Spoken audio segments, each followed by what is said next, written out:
gonna die, you're gonna die, you're gonna die alone.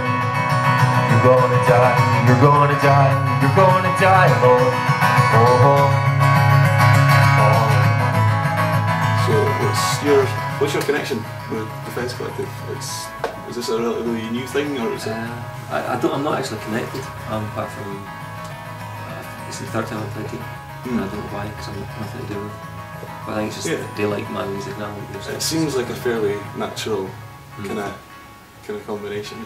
Yeah, it's easier now, but I remember the first time I played it was kind of all fence bands and only fence bands. Right. So I felt like weird. And if you can't sleep at night, and there's no one to hold you, remember I'm going through the same. You've got to laugh into the dark. We're all one in a million. We're alive, we exist, and we took part in the game. We're gonna die, we're gonna die, we're gonna die alone. We're gonna die, we're gonna die, we're gonna die alone. We're gonna die, we're gonna die, we're gonna die alone. All alone. So you've been fairly busy recently then? Quite. I've just finished an album coming out in June. Right. So you're saying this is maybe your last album? So my last solo record for a few years. Right. Just because it's a good album I've made, I like it, but I don't have the same enthusiasm about it. I didn't have the same... In what sense? I don't know if it's age or just the fact that I've done 5 solo albums in like 6 years or 7 years, and I think I just need a break. I want to try something different. I want to start a band again. Right. Do something instrumental, or in a band with someone else singing. Any plans so far, or? Not with the band. I've got a few ideas, but I've done I'm halfway through an instrumental acoustic album, just like guitar picks and stuff, and doing some electronic stuff. Is it something you think you'll go back to, your solo stuff? Yeah, definitely. I want to go back to it. So this isn't like a, dropping it completely? No. I mean, I want to be excited about going back to it. That's why I think I need a break. And if I just, I think I said though, it was my press release or something, but that thing that I've had for the past few years of having an idea or a thought and writing it down, knowing that, this might be a song for my next album, and it just feels like a bit forced. And I'm not really saying anything new I've not said before, so I just think it's time to give that a break. So shut my mouth from it. Are you having a good time? You enjoying this? Yeah. I am too. I just don't sound like I am, but I am actually. So. It's called Box and Knife.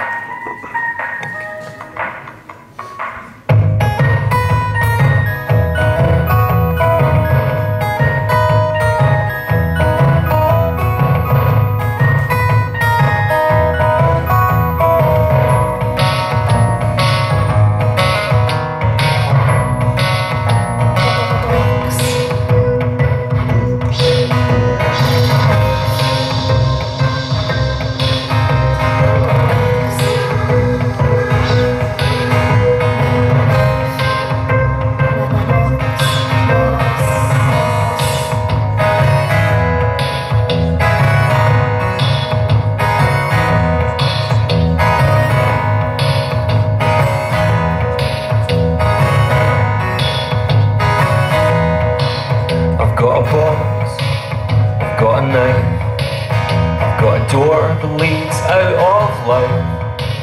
Absent lover, broken friend. Give me 6, 7, 8, 9, 10. Coming around again.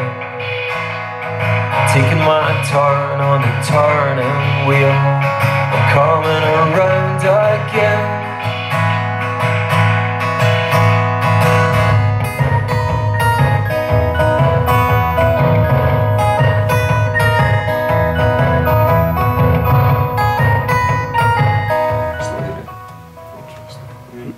I noticed you've been doing a few girl band covers. Yeah. What's the inspiration behind that? That was because I finished my album and I was bored, and I just I don't know many people's songs, but I just wanted to do something for a laugh, and something that wasn't my own stuff, and became quite interested. But I don't know how long I'll keep it up for. I've done 4 so far, I think, or 3. So. But is it not the case that girl bands, or what we call manufactured bands, do buy in songwriters for the hits on the album a lot of the time? So sometimes, I mean, the songs should be good. I mean, they have to be good to stick in people's heads the way they do. In some way, they have to be good. But that's why what made me think about it, because Girls Aloud, I think they've got a really good songwriting team. Yeah. Like, regardless of the package and the way they're presented. When I hear their songs, like 9 times out of 10, they strike me as being good songs inside, like behind all the production. Yeah. So that's what made me kind of think, strip them back and see what's there. Could this be a potential sort of detour in the future, writing for other people? Or? I'd like to do it. I mean, when I did Into the Woods, I was writing that album for a band, and in the end I just ended up doing it myself. But I remember it freed me up a little bit because I didn't have the weight of thinking I needed a depressing, miserable Malcolm Middleton song. So I was a bit more, I think that's why the album is the way it is, because I was not caring. And I wasn't thinking I need to go and play these live and present them myself. But then I had to, which is a bit of a bummer. But same with the new album, there's a lot of stuff on it which I was a bit obtuse about at home, thinking, well, I'm never going to tour this album, so I can do it. So no plan to tour this at all? I'm going to, but I'm faced with the fact that I have to, there's slap bass in it and there's a lot of rapping. Well, maybe one song with rapping, another one is spoken word.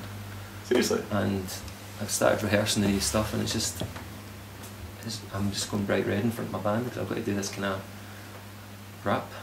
But I was probably watching too much Flight of the Conchords at the time. That's where it came from. Yeah. It's not like me really trying to be like Vanilla Ice or something. It's just that's a style musically. So why don't I use that? But was it, you're saying you particularly, you feel like, it was strange presenting some of these songs as your songs? I mean, is that because you feel that somehow beholden to sound like Malcolm Middleton, rather than just saying it's me playing it, so just take it? Yeah. I think that's, but I did my first album, it's very similar to Aaron Strapp in the fact it was downbeat and quite miserable. And for Into the Woods, the only reason I could distance myself from that was thinking I'm going to write these songs but not for me, but still use the same kind of lyrical stuff but make it more poppy and kind of because it reminds me a bit of Smog and Bill Callahan, because when he decided to record as Bill Callahan, my first response was, why? I mean, Smog's already you, we all know that, so if you want to do something different, just do it and we'll... But he definitely obviously felt very strongly that he needed to almost like force himself to make a break, or I don't know, maybe. It's two things there. One is the musician or the person's own image of themselves and what they're doing, but then also when you're faced with like people's interpretations of what you're doing, like reviews and stuff, they're always using the same words, like I always get the same keywords. So if I want to do something drastically different, I think I would have to do it under a different name. Otherwise it would be my surf album described as like arch miserabilist, depressive, all the rest and kind of stuff. So I understand why you'd want to change it. But saying that with like Will and Bonnie Prince Ability, it all just sounds the same. You wonder why he's using a different name. And I'll never amount to anything, I'll never achieve anything, I'll never be good at anything, and my songs are shite. I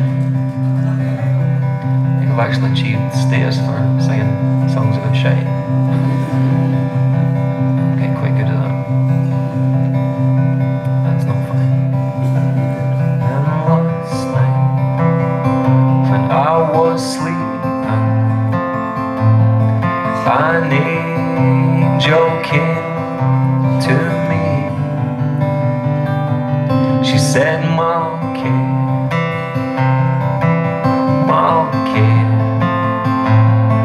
salvation lies with me, because you can amount to something, you can achieve something, you can be good at something, and your songs are alright.